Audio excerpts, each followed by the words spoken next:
You're listening to the Southampton Delivery Podcast, a podcast dedicated to the Southampton Football Club and all of the SFC fans. If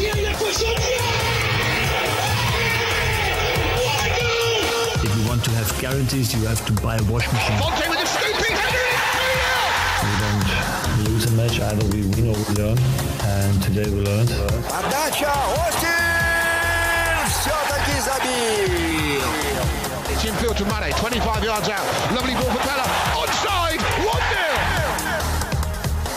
Buffon shot! Oh my word! Unbelievable. He ran around the pitch like Bambi on ice. It was very, very embarrassing to watch.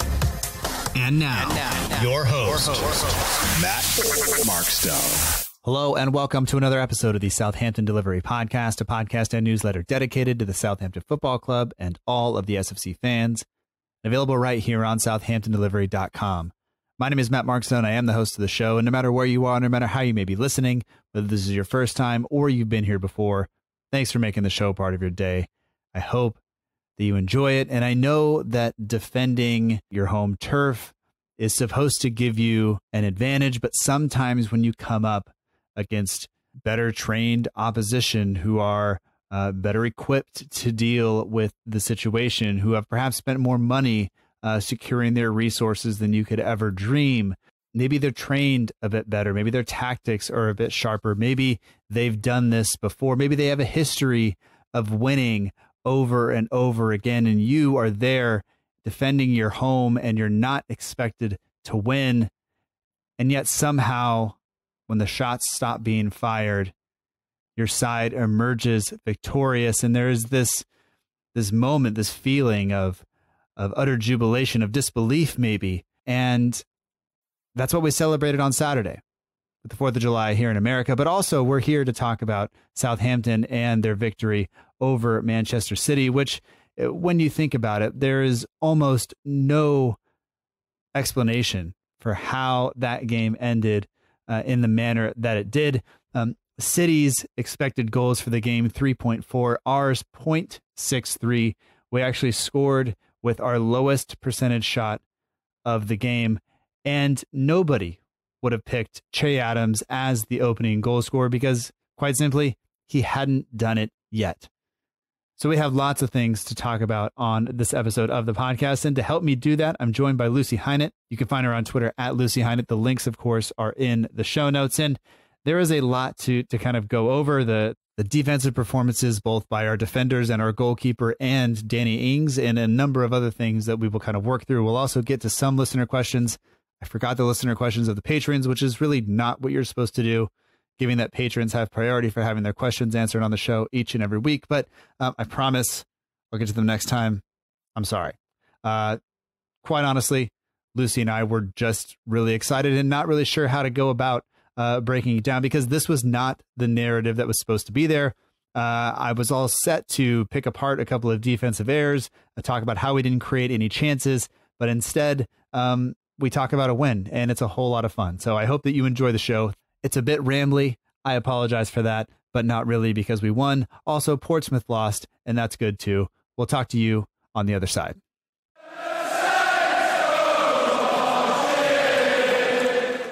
I'd like to welcome back to the Southampton Delivery Podcast, Lucy Highnett. You can find her on Twitter at Lucy Highnett. The link is in the show notes. And Lucy, before we do anything else, just how are you? This is probably a half hour after the final whistle. Saints 1, Manchester City 0. Che Adams opens his account with a brilliant goal, but we'll talk about that. Just how are you feeling in this moment right now? It hasn't sunk in. We've beaten Man City and we've done it at home. I don't quite understand what's going on, really. All of the defenders had a great game. No kind of silly errors that might have caused a goal. Yes, very, very unexpected, but very, very good. Yeah, it makes going back to work all the more easier tomorrow. Yeah. I'll be honest. When I was going through the games and you chose Man City, I was like, well, that'll be an unhappy conversation. But you picked it, so you can't be mad at me. And look where we are. So I guess you knew, whether you knew something or we just got really lucky with the result. I can't believe kind of what we're looking at right now. There's just an absolute. I'm on a high, I guess, and I imagine you are as well. I just can't believe it. The game itself, I didn't think, especially the second half, I didn't think we had a chance to hold on after how that second half started. But we'll get to all that. I mean, the week leading up to the match, we're coming off of a win. We kind of just set our sights on Manchester City and said it's kind of a free hit. I saw people kind of expecting to have a bunch of center backs on the field, or maybe have Vestergaard start. And I understand he had a great game last week. I kind of didn't want him to play. I kind of wanted Stevens to come back in, but and then we had that situation with the Southampton took out a loan. From everything I've read, that company is willing to give loans out to clubs. They've done it to Sunderland, and Sunderland was hoping they were going to be some sort of takeover, but they're not really interested in that, according to everything that I've read. So we'll have to see how that plays out, and if anything is out of the ordinary over the next couple of weeks. But we have a win to talk about, and I'm very excited to kind of discuss it with you. Let's start with the lineup. Were you at all surprised with how the team lined up, that we didn't have, we weren't going 5-4-1, we weren't just coming out to defend for 90 minutes. It's the same formation, a relatively unchanged side from what we've played over recent weeks, except Che Adams is in the mix, and Oriol Romeu is coming in, I guess for an injured Pierre-Emile Højbjerg, or he's gone now. We'll never see him again. It'll be fine. So I don't know, what were your, how did you feel when the team sheet came out, and what were you expecting going into the match? I think it was broadly what I expected in terms of kind of shape, formation. I don't think we've been convincing at any stage really with kind of a 5 at the back. And I think City are very good at exploiting those kind of gaps between wing backs and centre backs if you're not careful. And I think apart from the Arsenal performance, which kind of really was below par, and I'd kind of expected quite a lot more from it, I think our kind of recent performances, not just since lockdown but before, have been good enough for kind of Saints to have quite a lot of confidence in that 4-2-2-2 shape. So I wasn't particularly surprised from that perspective. I think we're in a situation where the back four more or less picks itself. I think Vestergaard had a really good game, as you said, but Man City probably isn't the game for him, I don't think. They're not particularly kind of aerially impressive, and they've got good movement in behind. So, like you, I was kind of quite relieved not to see him around. I think he'd got an injury anyway, hadn't he? The back four pretty much picked itself. Valerie, even if he hadn't been injured, I think his performances recently have kind of suggested he's probably not going to be our first choice right back in the long term, or not, definitely not next season, I don't think. So Walker-Peters starting makes plenty of sense. And then the midfield, whatever the situation is with Højbjerg, I don't know if he is actually injured or whether he's kind of Coutinho-style Liverpool injured, that I've got an injury until you allow me to leave kind of thing. I don't know whether that's the case. Whatever that is, he's not playing. So the other four kind of are our first choice four, I guess, really. And then I guess the only real surprise was Adams starting. Turns out to be rather a good choice. So yeah, I think Adams was the only one which I kind of thought, ooh, and the rest was more or less as I expected. So yeah, no real surprises from that perspective, but good all the same, because I think a lot of the challenge at this stage when we've got games coming kind of thick and fast is to have a fit team and to keep the kind of momentum going, and that's really important. So I certainly wouldn't complain about seeing the same players again and again. Yeah. Like you said, the center back situation, I think St. Mary's Musings before today's game put out what are what's a phrase or something that worries you whenever you hear about Saints, and it's literally Vestergaard 1-on-1 with Sterling, Vestergaard 1-on-1 with Mahrez, any of those things would have just that strikes fear into the heart of any Saints fan, because you just realize that unless he dives in and gets the ball right away, which you don't, it's not good defending. He's just going to get beat for pace. And you think about the fact that City are probably not going to lump the ball forward, although they did put in quite a few crosses today. that our center backs did get their head to, but I still think that it was the proper choice to have Bednarak and Stevens back there. And I guess the situation with Adams is, you look at going forward and you want him to have some confidence, but I wasn't necessarily sure this was going to be the game to have him come in and probably try to build that confidence. This was going to be a game where we were likely to be starved of the ball, starved of chances and everything else, but he took his, very, very nicely. And I'm glad he didn't take a touch. It was just he just went for it and kind of that confidence. I wasn't expecting him to have that confidence given kind of how his season has gone. So to have that ball go in the net and not hit off the crossbar or bounce off the underside of the crossbar and come out, like anything like that, I'm just glad it didn't happen, because that seemed to be kind of how his season was going, even going back to last week. So quite happy with how it all worked out. But I would say that I really wasn't expecting to come away with any points from this, and I feel like over the course of 180 something episodes, I've said this over and over. It's like, you have these matches where you just want to see a good performance. You want to see like the team is progressing a little bit. You want to see that the ideas are there. You want to see that the guys are giving all this effort and everything else. And normally I feel guilty about it, but going into this match, we're probably safe. The title is over. City's not pushing for that. So like whatever they're trying to do, coming off that 4-0, they just beat Liverpool last week. So, or earlier this week, I don't know, however you want to say it, but them coming off of that and me saying like, if we just keep it under 4-0, I'll be happy, and all of a sudden, we do something that is far beyond and above anything that I would have thought was really not possible, but just what I kind of thought was going to be realistic, I guess. Yeah, definitely. I had a conversation with my brother and my dad at lunchtime where we were pretty much like, well, 3 or 4 I'm expecting, and I wouldn't really complain about it. And like you, I kind of thought giving Adams this opportunity seemed almost a bit harsh, because I was like, well, we're not going to get much of the ball and you're going to have to do a lot of running. So yeah, I think it's very difficult to get your head around right now, mainly because of all that pressure we absorbed in the second half.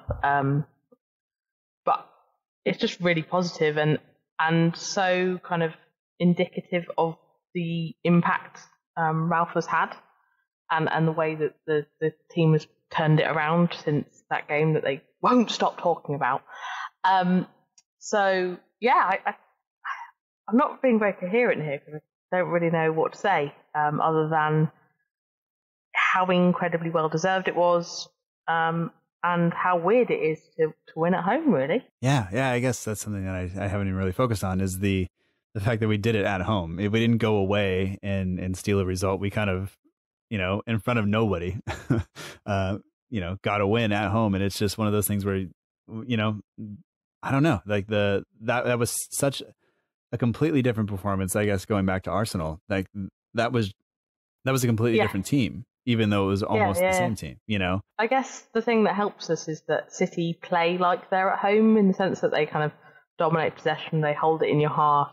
A lot of the kind of counter-attacking philosophy we have, kind of that plays into our hands, and the high press, that kind of thing, which you'd normally kind of associate with playing away from home. We were kind of able to do that at home. So I guess that helps in a weird way. And I think what you're saying earlier about them kind of resorting to a lot of crossing was because we made it so compact in the middle that they basically found the only way to kind of get any kind of penetration was to go wide and cross in, which kind of played into our hands, because I didn't think, with a fairly small midfield like David Silva having that early header, and Jesus really not being on form in any kind of way, it kind of helped us out, really. So we were at home, but kind of not at home in a kind of psychological sense, I guess. Yeah. I mean, to finish off the game, 74% possession to City.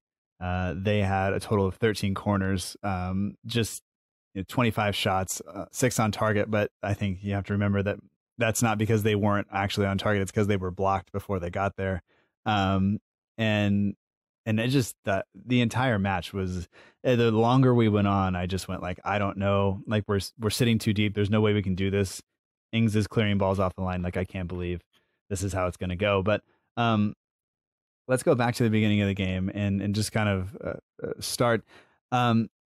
I mean, there was no kind of easing into the match. I didn't think. I thought that a lot of there were tackles going in, and Armstrong especially was kind of putting himself about. And I was just like, are we like? I know we want to bring that intensity and that pressure, and not let City kind of, I guess just boss the game completely. But I was also worried that we were going to I just looked at the first 5-6 minutes and said, there's no way we can do that all match, which we did. And that's great. I just didn't see it really happening. But well, I guess actually we kind of did, but we kind of didn't, because in the first half it was very kind of aggressive counter pressing. We were getting the ball off them quite high up the pitch, and that was kind of giving us a lot of penetration. Whereas in the second half, partly because they were so dominant in possession, but also because we basically couldn't keep it up, we kind of had to change the kind of way we did the defending, so it was much deeper. I think there was a point in the game where Hasenhüttl basically got really angry with Adams and Ings because they dropped back so far, and you could hear him just absolutely screaming at people. Yeah. But basically, because just the intensity, as you said, you knew from the first 5 minutes this isn't how we're going to play all game, because it's not sustainable. Right. So aggressive, and I was really impressed actually in those early minutes how aggressive Walker Peters was with Sterling, because a lot of fullbacks are really intimidated, quite rightly, by Sterling's pace and his ability to kind of turn you quickly. And he was right into the back of him. I mean, he did give away a couple of fouls, but I think that's how you've got to be, especially if you, like Walker Peters is, you're quite fast. You can afford to be quite tight to him, and he seemed quite uncomfortable with that. And I think that was really impressive from someone who hasn't started a lot of games in the Premier League, and hasn't really had the opportunity since he came on loan. I think he probably expected to play a lot more than he has. Yeah. So yeah, that was a really impressive. But yeah, the way we started was pretty insane, I have to say. Yeah. Just talking a bit more about Walker Peters, do you think that he's definitely earned that spot now, that his performance over the past, I mean, it's still a very small sample size, but it's not one game, but he's shown himself, I think, consistently now to be capable on the ball, a willing one-on-one defender, which is not, I wouldn't say is something that I've generally been comfortable with our especially our right back being isolated with a winger, especially somebody like Sterling, or there are a number of wingers in the league that I would say have had very good days going down our right side. But I mean, have you been impressed by him, like overall, or besides that, outside of this game? Yeah, I have been impressed. He's made much more of an impact than I expected. I think he's been helped by the fact that Valerie looked kind of quite so off colour. But yeah, he's definitely made a positive impression, and I think there is the possibility that if Spurs are interested in Højbjerg, as it seems to be the case, I wouldn't be surprised if he was used as a bargaining chip, and Saints think that is a better way to recruit, given that recruitment has been somewhat patchy, and we've kind of struggled to identify the right talent. I know we've been linked with a number of right backs over the last couple of years, but I do wonder if they think that they've seen kind of these positive performances, that's a little bit safer than trying to recruit from abroad, which we more or less always have to do. That might be a better way of doing it, and he'd have had kind of the benefit of those extra months working under Ralph. So I think it'll be really interesting to see what Saints do on that one. Yeah. But I've certainly seen enough, especially given that he's fairly young, to think that he would be a good fit for what we need. Yeah. And he's already kind of building quite good relationships, I think. So I think I think he surprised me. I didn't think it would be this good this quickly.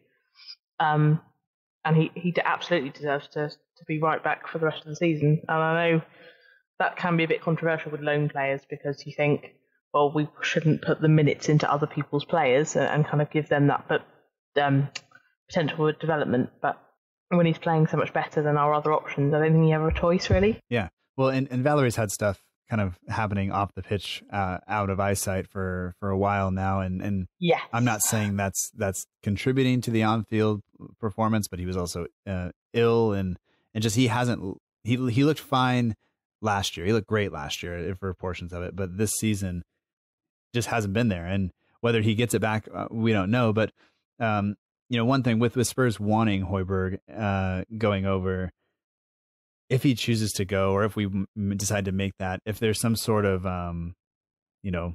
player swap, which I think we may see more of in the coming transfer windows, with money kind of, I guess from broadcast kind of not being what it might be, given that, so many leagues had to delay and we'll have to like repay that stuff. But, if there is any money exchanged for these players at all, it will allow books to look a little bit better, financial situations to look a little bit better than they actually are.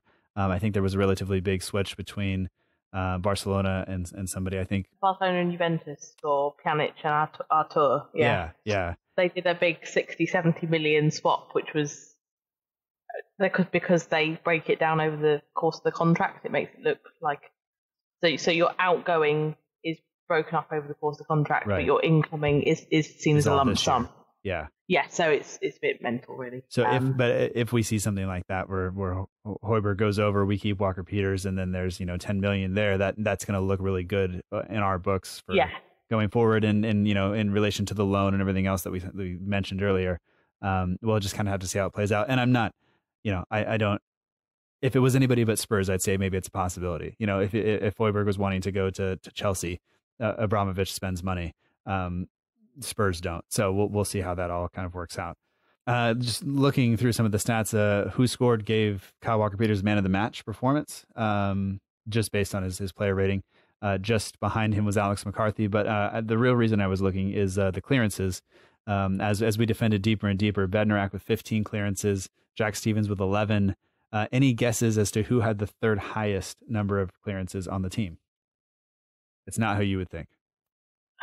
No idea. Danny Ings? Danny Ings, 7 clearances. Yeah, I think that's a really overlooked part of his game. I've run out of the number of times he's kind of put in some kind of last-ditch clearance.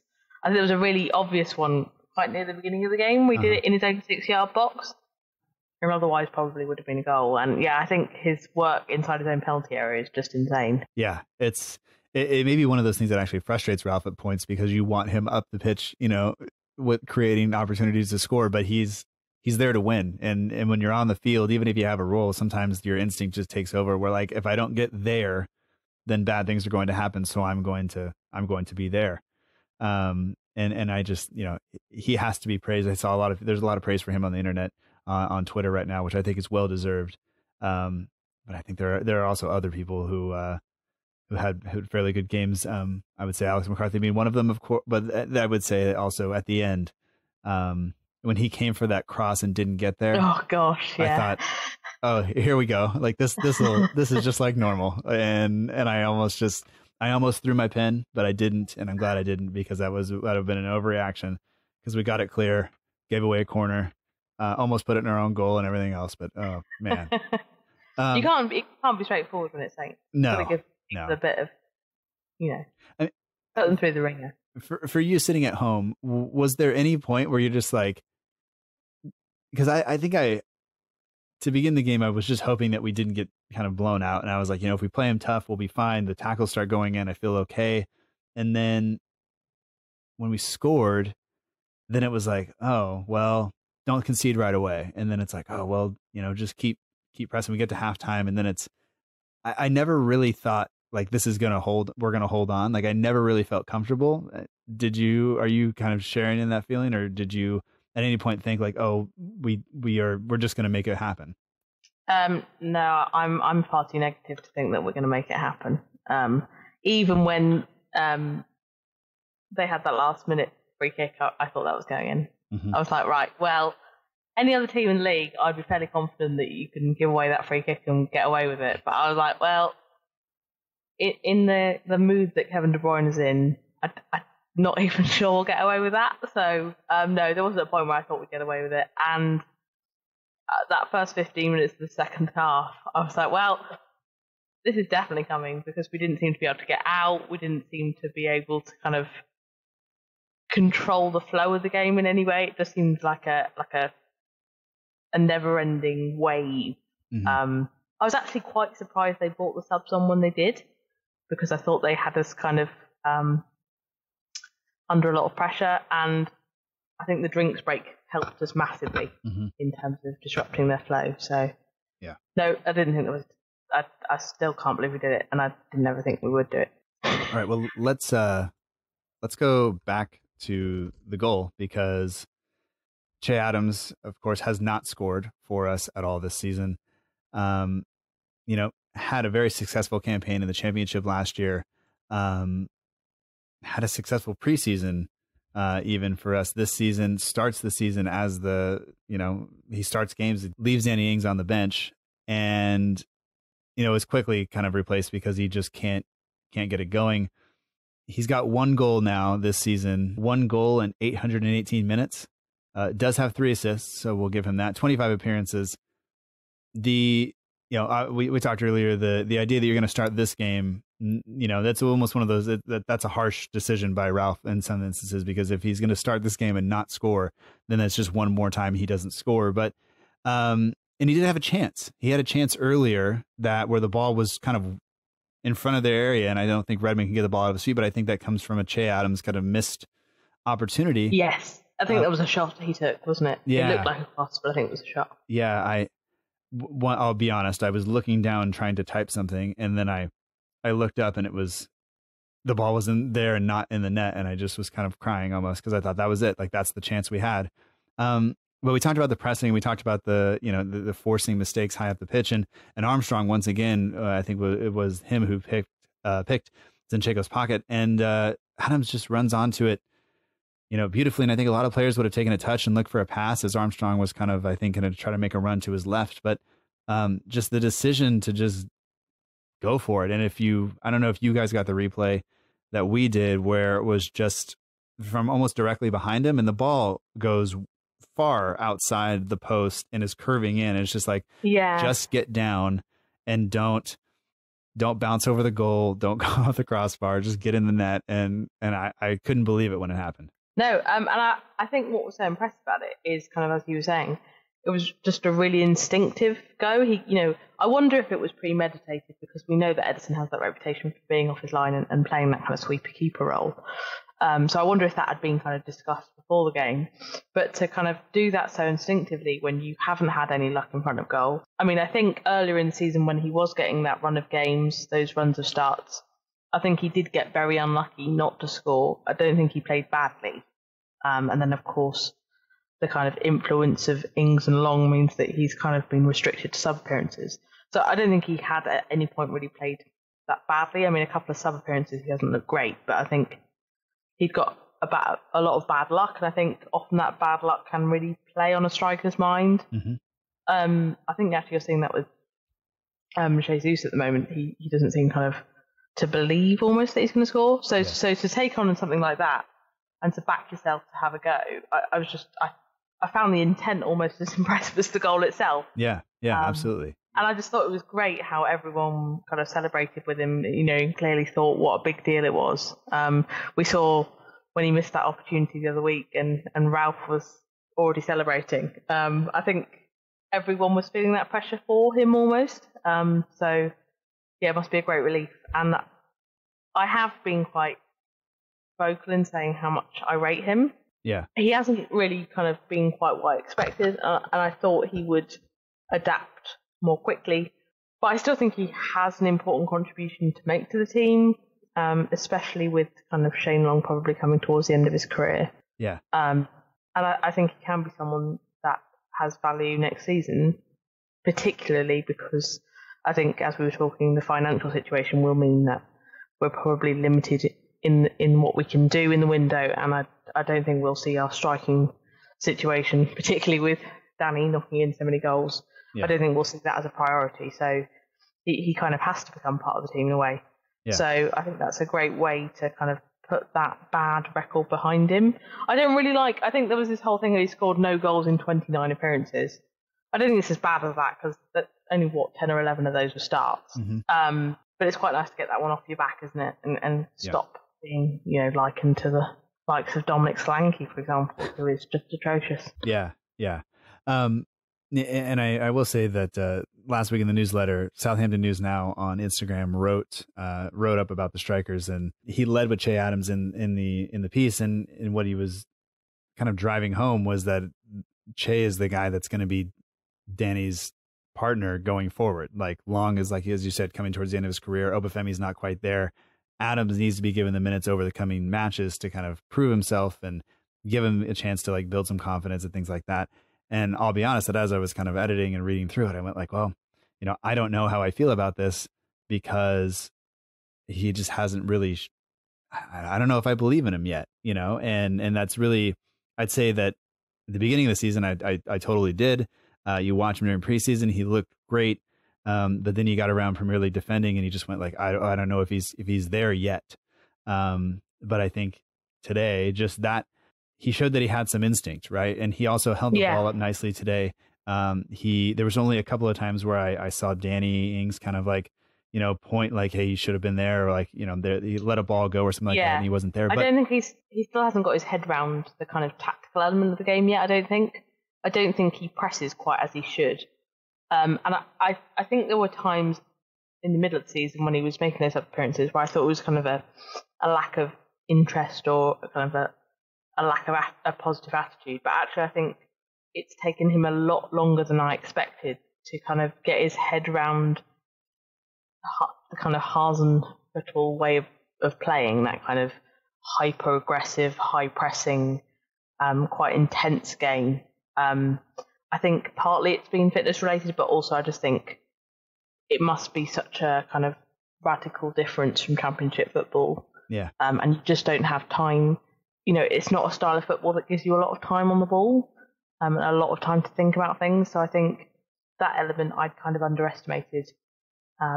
When you bring in a young player who doesn't have Premier League experience, there is quite a lot to take on. And I think, as you quite rightly said, there were moments in the game we still didn't get it right, and I think those will persist until he's had long enough to kind of adapt. And unfortunately, I think that also has to come with starts as well. I don't think there's a limit to what you can get at the end of the game when the whole kind of shape of the team has changed and our intensity as a team has dropped. Mm-hmm. So I think he'd really benefit from a run of games with Danny. So there's definitely work to be done. It's one goal, and I can completely understand why he's going to take a while to convince people, but I think he's shown enough for me to be patient with him, I think. Yeah, and I think one thing that I need to keep him in perspective is he's shown previously that he knows how to score goals. Like if you watch the Championship highlight reel of his goals, they're not, you know, he's not necessarily always beating a guy off the dribble and banging one in the top corner. A lot of these goals are create just enough space and finish, do just enough to get it by the keeper or by the defender. And I think that type of goal, if we watch Danny Ings this year, you know, a lot of his goals have been just that way. It's doing just enough. It's kind of the unorthodox. The ball just happens to fall to you and you finish the job. And having a guy that we know can do that, because I think that's tougher to learn than shift the ball onto your right foot and hit it, you know? And so I think that knowing that Adams knows how to finish, that adjusting, you know, if he has the strength and the attributes to be able to kind of adjust to the Premier League, then the goals will come. And so maybe having him in the game with Danny Ings as his partner now and learning the system, I think he grows into that. And I think I just need to keep reminding myself that I know he can score, even if he hasn't done it at this level. And the rest of the game, if that can catch up, he will find himself in situations where he can do it. And then he does what he did today, which is just the instinctive finish. That's something that, you know, I don't think Shane Long does that. Although I think he doesn't have that, does he? Yeah, I think maybe he did score a super long distance chip. I think I've seen it on the highlights at some point, but that just seemed like a very instinctive kind of thing to do. And the fact that he's got that in his locker and he didn't seem to hesitate at all, and it just happened, I think that's actually a really good sign for him going forward. Definitely. I think actually Shane Long, when he came on, probably showed what the kind of the other one doesn't have in a sense. What Shane Long does off the ball, I think that will take a long time before Adams has it. Whereas kind of what you said was, you know, Adams's finish shows what Long doesn't have. Mm-hmm. What's a shame is that we can't kind of blend them all into one player. Right.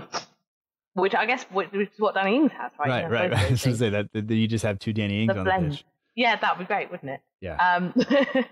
But yeah, I think there's a lot that I think Adams can learn from Long in terms of that off the ball stuff, because I think Long actually today, kind of to bring it back to the match, had a really important impact when he came on after that drinks break to just try and alleviate a lot of the pressure. He's very good at being used as kind of a piston, really, to release a lot of pressure when you're struggling to get on the ball, and he will just run and run and run, which I don't think Adams quite has yet.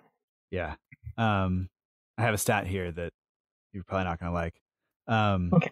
So from Richard Jolly says Manchester City had as many shots in losing 1-0 to Southampton today, 25, as Leicester City did, beating them 9-0.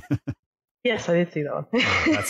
I find that makes me smile, because I guess you're just going to have those days when you're City where you create those shots or those chances and it doesn't go. But I don't think you can take anything away from Southampton. You can only, granted, you look at that City team, that wasn't the same City team that went out there against Liverpool, but you can only beat what Pep puts out there, and all of those players are good, and they made some mistakes, and we made them pay for it, and I can't take anything away from the players. I think we had a lot more luck than we did against Leicester. I think we had a lot more intensity than we had against Leicester. Yeah, and the whole team defended, which they didn't do against Leicester. I think you can see how we were dominated by City in terms of possession, and they did get the ball into the box a lot. But it just was a completely different game for so many different contextual reasons, really. Yeah. Well, also we had 11 players, which is important too. Yeah, that does help. I have to say though that there were times when City worked the ball very nicely, and it wasn't just a cross. Especially in the first half, I thought that I want to say David Silva got himself into a couple of situations where he just took really good touches and opened us up, and McCarthy came up with a save, or Bednarak came up with a block, or, we managed to get the ball clear. And I think so often when those chances happen, you just think, oh, this is it. Here we go. We're going to concede. And for some reason today, it didn't happen. And whether it was guys having the extra intensity to just put their body on the line, or just luck, I don't know what it is, but I was really, really impressed with kind of how it all happened. And I think we all saw it towards the end of the matches. Ward-Prowse is struggling to get up after, I think, taking 2 shots, jumping up for a header, and I think, clashing with somebody and then blocking a shot right away. And all of these guys are just kind of, struggling to get up. Danny Ings is laying on the the end line, basically, after blocking a cross. And it's absolutely ridiculous how they went about winning it, but they did it. Yeah, it's not how anyone would design it, I don't think. Yeah, no, not at all. I will say, though, that at the end of the match, when we give away, Armstrong gives away that free kick, and he had we talked earlier, like, he was just clearly out on his feet. He had won the ball, lost the ball, couldn't hold it up, gave away a foul, and you just went like, I can't believe this is going to happen right now. This is going to be, all of this with De Bruyne stepping up. And Ralph did something that you see in American football, where he says, actually, before we do this, we're gonna sub somebody on, and we're just gonna make them think about it. Yeah, it was a really good, cute little sub, that one. Ice the kicker. To make De Bruyne think a little bit longer, yeah. Yeah, and it worked because he just absolutely smashed it into the wall. Yeah. I felt bad for whoever that hit. I didn't really pay attention to where it was. I just made sure the ball didn't go in the back of the net, and then I celebrated.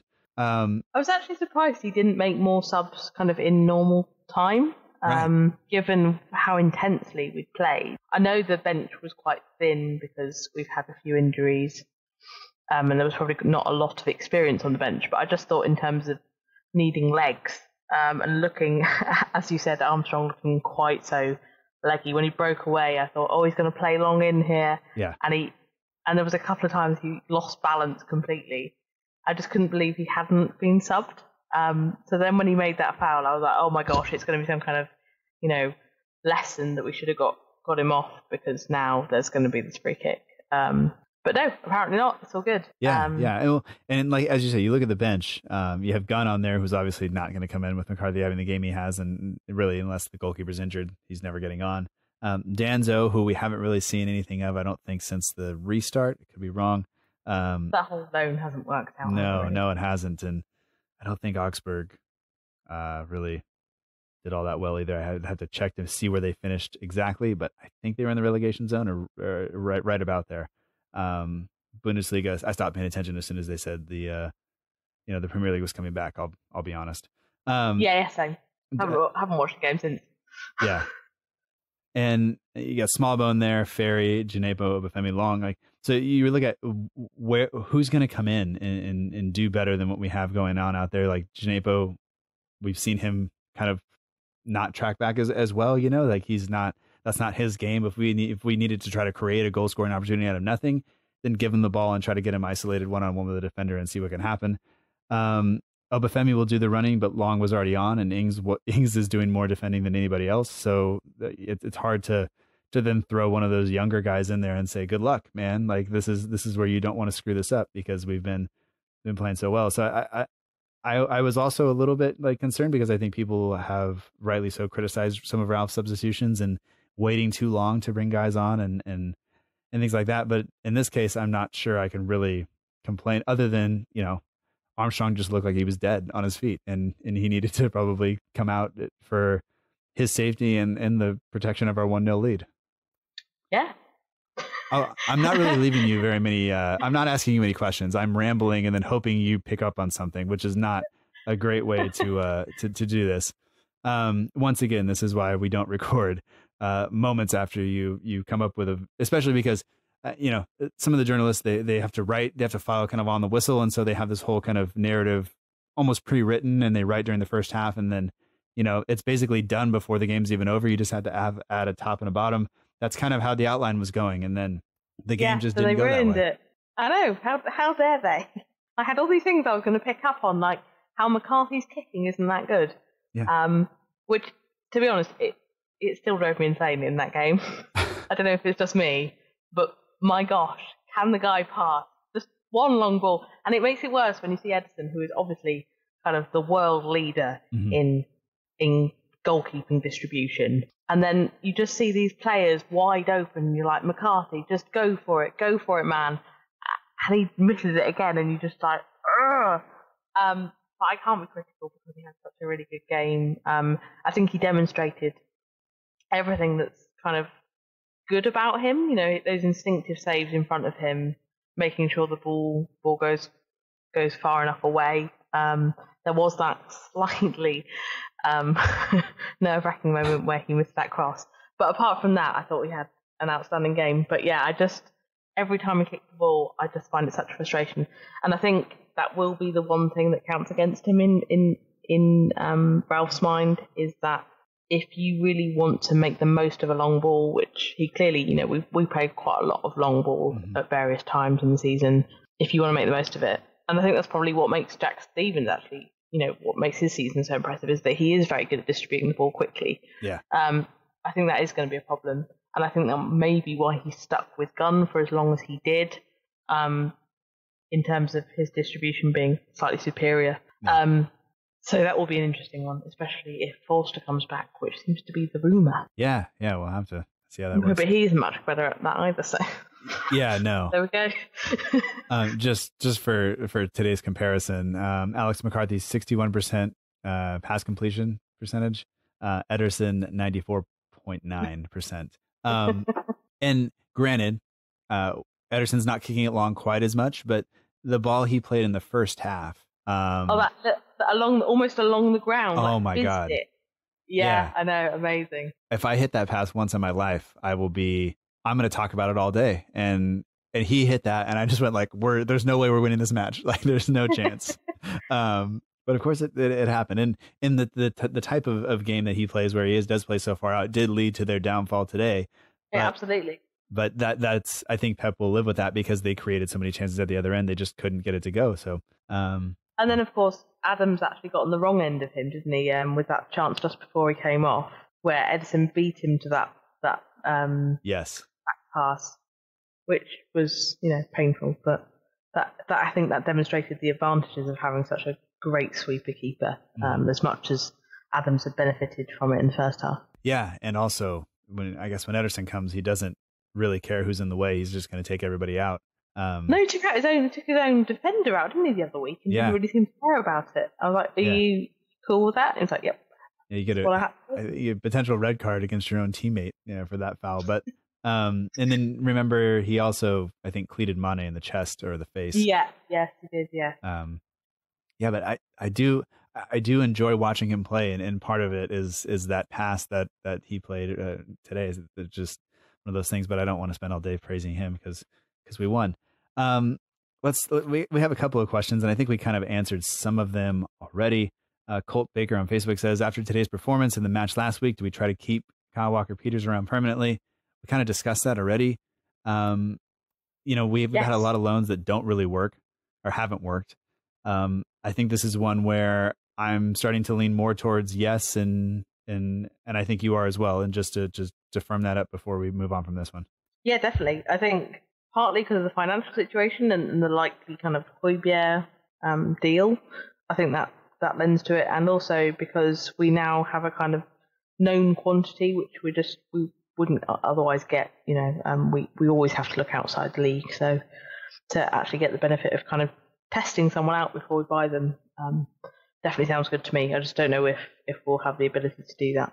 Yeah, it's worrisome given he is a 24-year-old English right back, or 23 years old, I guess. That means that the price may be there, and especially because we're dealing with Spurs, I just wonder if we're going to be able to make that work. That is my one real worry about him is can we figure out a way to make it okay, given that at the beginning of the season he was starting for Spurs, and then got injured and then lost his position to Serge Aurier, who I don't know how who makes a lot of mistakes. We'll just put it that way. He's fun to watch. He is a great fun to watch and quite a good fantasy football asset, but fundamentally not good at defending in any way. So yeah. I don't know. I understand that one. I don't think Walker-Peters is particularly rated by Mourinho, so that might count in our favour, depending on what happens to Mourinho. Yeah. But if you do Sheffield United, that might not help you either. Yeah. We'll have to see. So this is from Italian Saints, at Italian Saints on Twitter. It says, thought of you when Chase scored that goal. Question, how do you pick a man of the match from that game? They all played so well as a unit. So for you, I guess, given all of the positives that were there today, was there anyone who stood out? And to you, what stood out about that particular performance that you would award them the man of the match if you were going to do that? I do agree that I think it's very difficult to pick anyone out. I think it was a team performance which, featured a lot of defending, so I would tend to give it to a defender, I think, as much as Ings is the kind of ultimate front defender. I think it would have to be one of the back five and, including goalkeeper.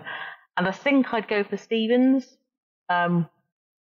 which was quite a turnaround because I think I was with many others a year or so ago and thinking that Stevens was nowhere near a Premier League centre-back and should probably go away. But I thought he was excellent today again. He handled balls into the box very well. His positioning seemed to be really spot on. And he also had a decent pass on him as well. So I think I'd have to go for Stevens if I was going for anyone, but I think it's one of those games where it's very difficult to pick anyone out particularly. Yeah. Well, I just do want to go back to when we played City last time and we had all three defenders on the pitch and we had similar numbers in terms of clearances and blocks and interceptions and things like that. But I want to say the game was a little bit different. I think the intensity that we had this time, we weren't so passive. Even when we were getting pushed back late on in the match, we were not, I don't want to say so passive. We were just giving the ball away and saying, okay, let's just let them try to break us down again. I think we had a little bit more to the game this time, but I think I'd have to go along similar lines to you. And maybe I would go up front with Danny Ings just because we talked about the clearances and things like that he was putting in, that there's no way you could look at that as another player and think like, man, if he's doing that, like, what am I doing to to make sure I keep my place in this team and make sure I'm helping the team as much as I can. If that guy's supposed to be like scoring goals and he's clearing balls off the line at the same time, like, I should make sure I'm kind of coming in and doing a job and maybe that pushes the team forward, just the kind of leading by example maybe. But as you said, it's Stevens, Bednarak. both did outstanding today in terms of dealing with the balls in the box. They were positioned properly, which I think is a big improvement over last season, where we seem to kind of be out of sorts and have big giant gaps between the two center backs or the center backs and the full backs that allowed offensive players to kind of make runs into the box unmarked. And I thought that just the positioning of Bednarik and Stevens has gotten so much better over the course of the season that I think that's a huge kind of plus for both of them. But I'm not exactly sure how I would give it to. I think I just have to you just look at what happened on the pitch and we got to win. And you can't give it to Jay just because he scored, because that's not enough. But I think there's a lot of people who you could have given it to, and nobody probably would have argued with you at all. Yeah, there are many. I guess I can't give it to Ings because I feel like he already gets too many. Mm-hmm. You need to spread them out a bit, right? I think that's what I'm thinking. People must get sick of it. You know what I'm thinking? In the dressing room, Danny gets man of the match again. Yeah. So give it to someone else out there. Yeah. I'm a big fan of just. Actually, I should say that throughout most of my life, whenever I watch a match or a game of any sort and think like, okay, this guy should be the one that gets it, it's never that person. It's always somebody else that, like either had the really big moment late on or, did something else, or is just the fan favorite anyway. And it was nice to see, who scored gave it to Kyle Walker-Peters. I have no idea who the TV shows gave it to, but, I just, you give it to any of those defenders or the goalkeeper even, despite the 61% pass completion percentage. And I think he's all right. So I will say that we have a couple more on Instagram. Joseph28 says, "Who's your man of the match?" We just talked about that. And then Al Capone 156 says, "How do you feel about the if it ain't broke, don't fix it substitution policy Ralph is using?" Do you have any comment on that? And I guess looking forward, would you expect changes going into the next match, given that we play, I think, on Thursday night? I think that's a big enough gap that he can maintain things to a certain extent. I think what he did say after the last game was that Danny Ings probably doesn't need to be managed in quite the same way as he did. I think there's a lot more confidence in his ability to kind of do a lot of games in a short period of time. And I think he's one of a number of players across the league who have benefited from lockdown. I think a lot was made of the kind of negative impacts of lockdown in terms of kind of disrupting form and rhythm and that kind of thing, and fitness. But actually there are kind of players that tend to struggle with injury. I'm thinking about someone like Sam Maximan from Newcastle, who have benefited from having a little bit of a break and kind of working on fitness and then kind of resting things up. So I think he probably doesn't need to be managed in the same way as he did, or that's what I'm kind of hearing. So he would have been kind of the big concern for me ahead of a game on Thursday. I think maintaining the present kind of shape and trying to kind of ain't broke, don't fix it kind of attitude to it makes a lot of sense. I don't think we're in a position where we're going to be particularly tactically fluid for quite a long time. I think it took Ralph a hell of a long time to get just this system working. Mm-hmm. And it seems to me that the old 5 at the back system really isn't going to work it's kind of a bit of a no-go really. So I think we are going to see a lot of maintenance of what we've got already. It might be interesting to see if Giuseppe comes in just to kind of freshen things up. We might see Long, but I don't think we'll see kind of major tactical adjustments for quite a while, because this is working, and I think he wants to get it working as well as he possibly can with a whole squad of players, not just the first 11. Yeah. I think what you said about the system, the tactical system that Ralph has tried to implement, it's still being learned. It's still being figured out. And I think if we don't take this time to shore that up and work on it over the remaining matches, then we're really, I don't think there's any reason Ralph sticks around after the Leicester City loss and signs a contract extension and commits to kind of this vision of the future kind of moving forward, if we're not going to work towards it now. He doesn't seem like that type of coach. And I think it seems to be that the club is committed to him in that and is going to allow him to do that. And so I can't see us making huge changes unless it's just you have guys, given all the analytics and things around their health, that they're just pushed too far at this point. I think that's the only reason we would see anything like that. But I don't foresee huge tactical shifts, as you mentioned. I don't really foresee. I don't really see any reason to change things up unless we're not sure guys are going to be around next season. If we have guys that we think we're leaving, Højbjerg is one of those, then I don't really mind at this point not seeing him in the team, because I think this is the time to work and get better. And maybe you look at central midfield and say, is Romeu the guy we want next to Ward-Prowse going forward next season? Do you want Smallbone in there? Do you want Smallbone playing one of the wider number 10 positions? Like, what do you want to see? And then that's the chance that Ralph can tweak and work with a little bit. But I don't necessarily need to see huge changes or rotation in other places unless guys just aren't physically able to do it. And that, at least that's my feeling on it. I don't know. I totally agree. I don't think we're in a position where we can start. I think people are obsessed, don't they, about kind of having a tactical plan B. But actually, yes, you need that in kind of certain scenarios in games. But for the majority of the time, you need to work on getting plan A working as kind of correctly as you possibly can. And 4-2-2 is clearly that. And as I said, I don't think it's something that a whole squad of players is necessarily comfortable with.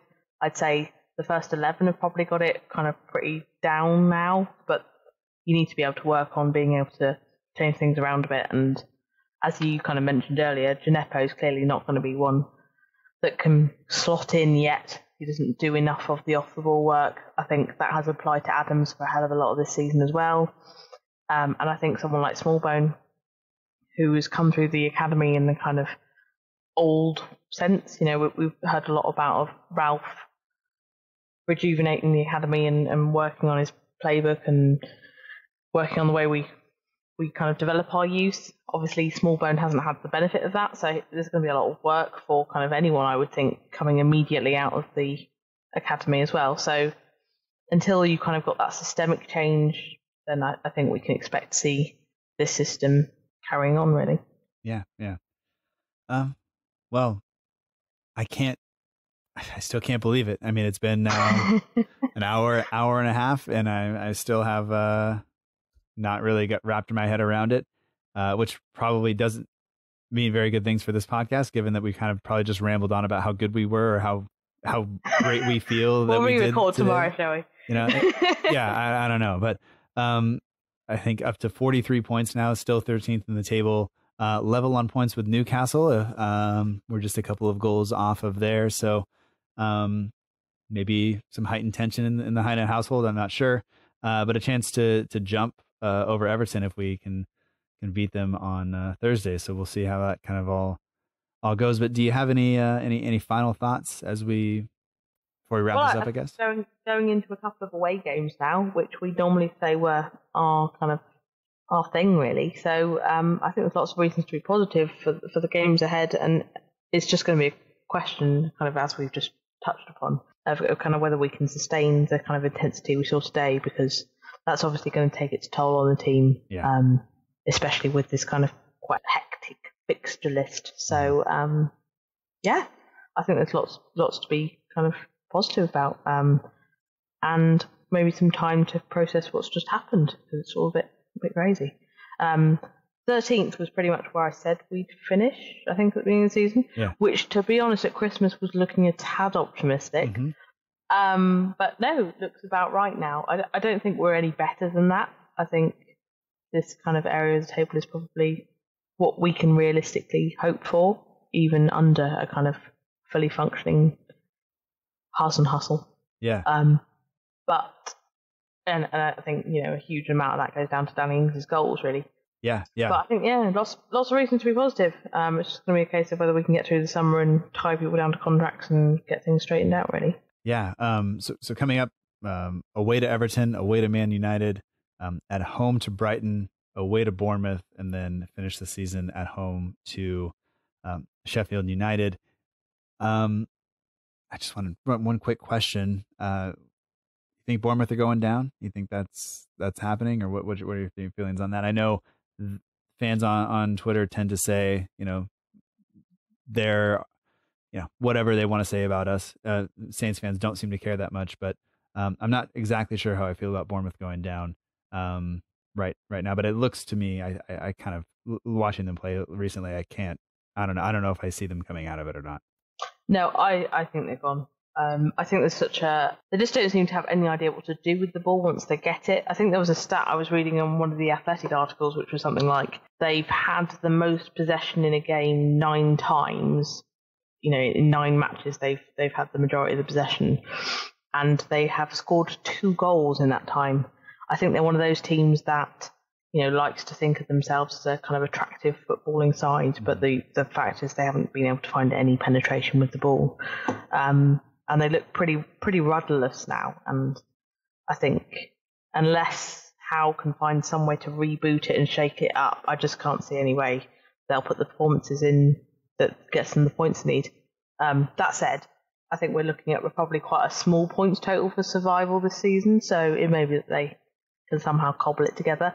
I'm thinking the decision to create a South Coast derby, as they kind of have, might backfire on them with that penultimate game, because I think there would be an argument that Saints, having found their own way to safety, probably wouldn't care that much about that game. But now you've given us a reason to care. So that could backfire a little bit if you're a few points away at that point. So yes, not looking so good for Bournemouth.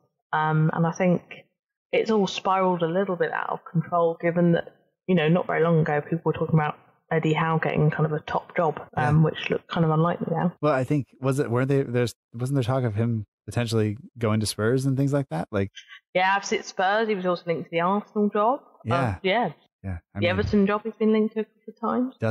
Doesn't feel good now. And you just want, they've been through so much together. There was that whole, he's been there for so long that you would hate to see him go. But if he doesn't have the dressing room and they're losing the way they are, and they look, as you said, as rudderless as they do, that's not great. Although that said, I thought they were going to surprise everybody. Was it yesterday? We're recording on Sunday. I think yesterday, they drew level with Man United at one point, or within a goal, and then just ran away from them. But within the goal, they got back to 3-2, didn't they? And then sucks to be them. So oh no, we were there, last season and the season before, kind of right on the edge, but we made it. So so I don't know. Lucy, I want to say thank you. I want to say thank you for agreeing to come on the show again and choosing the Manchester City game. I'm glad it's worked out this way. I hope that the rest of your night, I think we're on second to last on Match of the Day, so enjoy that. So you still have plenty of time before that's up. But enjoy it. I hope the week is good, and I hope that as you move into the new home, that all of that works out just fine, because I know it's been a long process. I think over a year that we talked about it last time. So congratulations on that, and good luck to you guys. Thanks, Matt. It's been great. Thanks for having me on.